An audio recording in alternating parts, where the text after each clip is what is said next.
Halo semuanya, perkenalkan saya Gitra Fadawaka Zubaidi dengan NPM akhir 005 dari Prodi Ilmu Komunikasi dan kelas bela negara G196. Di sini saya akan menjelaskan tema dari artikel saya dengan judul Implementasi Nilai Bela Negara dan Cinta Tanah Air dalam Perspektif Ilmu Komunikasi.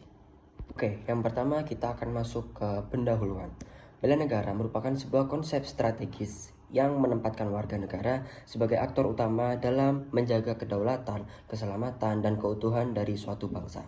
Nilai-nilai bela negara di Indonesia tercantum dalam Undang-Undang Nomor 23 Tahun 2019 tentang pengelolaan sumber daya nasional untuk pertahanan negara. Salah satu nilai utamanya adalah cinta tanah air. Sebuah sikap fundamental yang tidak hanya diwujudkan melalui tindakan fisik, tetapi juga melalui perilaku sosial, lalu budaya, dan komunikasi yang mencerminkan kepedulian terhadap bangsa. Bagi mahasiswa ilmu komunikasi, cinta tanah air itu bukan hanya bentuk implementasi yang unik, karena berkaitan langsung dengan bagaimana pesan, informasi, dan citra bangsa dapat dibangun serta disebarluaskan secara bertanggung jawab. Kemajuan teknologi informasi dan media digital membuka ruang yang luas bagi masyarakat untuk turut berperan dalam proses komunikasi nasional. Namun di sisi lain, tantangan seperti hoax, informasi, propaganda negatif, serta degradasi nilai kebangsaan itu menjadi ancaman nyata bagi kohesi nasional. Oke, selanjutnya kita masuk ke isi. Isi yang pertama adalah cinta tanah air sebagai landasan komunikasi kebangsaan. Cinta tanah air dalam ilmu komunikasi tidak hanya dipahami sebagai peran emosional terhadap bangsa, tetapi juga kesediaan untuk menjaga ruang publik informasi agar tetap sehat beradab. Komunikasi kebangsaan berfungsi membentuk pemahaman bersama mengenai identitas sosial, nasional, nilai-nilai Pancasila, serta tujuan bersama sebagai bangsa. Selanjutnya kita masuk ke yang kedua, yaitu literasi media sebagai wujud bela negara.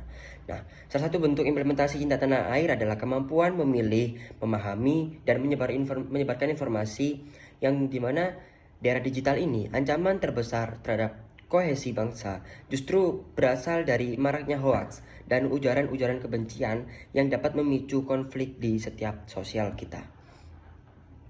Lalu kita masuk yang ketiga, yaitu komunikasi digital sebagai ruang ekspresi cinta tanah air.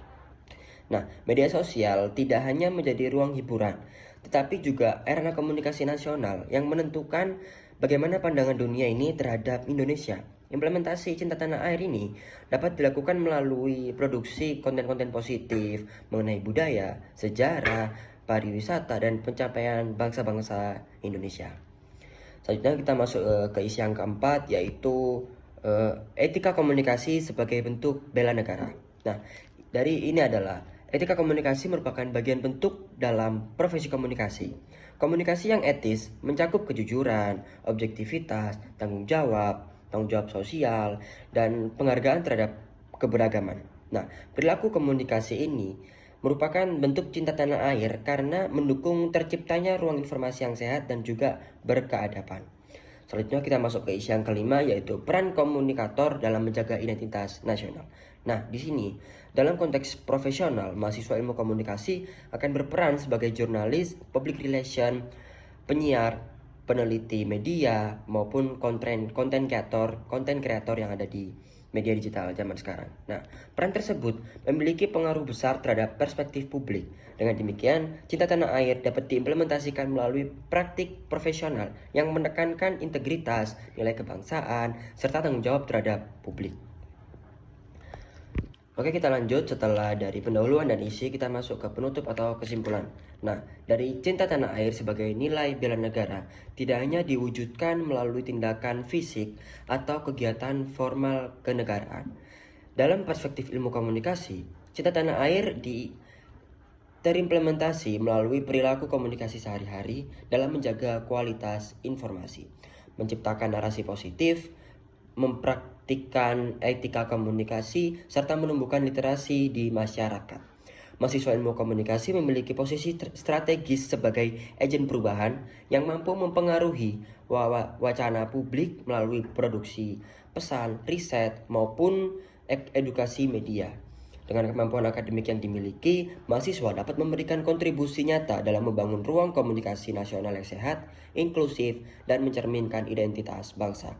Dengan demikian, implementasi nilai bela negara berupa cinta tanah air dalam bidang ilmu komunikasi merupakan upaya berkelanjutan yang tidak hanya memperkuat kohesi sosial, tetapi juga menjaga reputasi dan persatuan bangsa di era globalisasi dan media digital.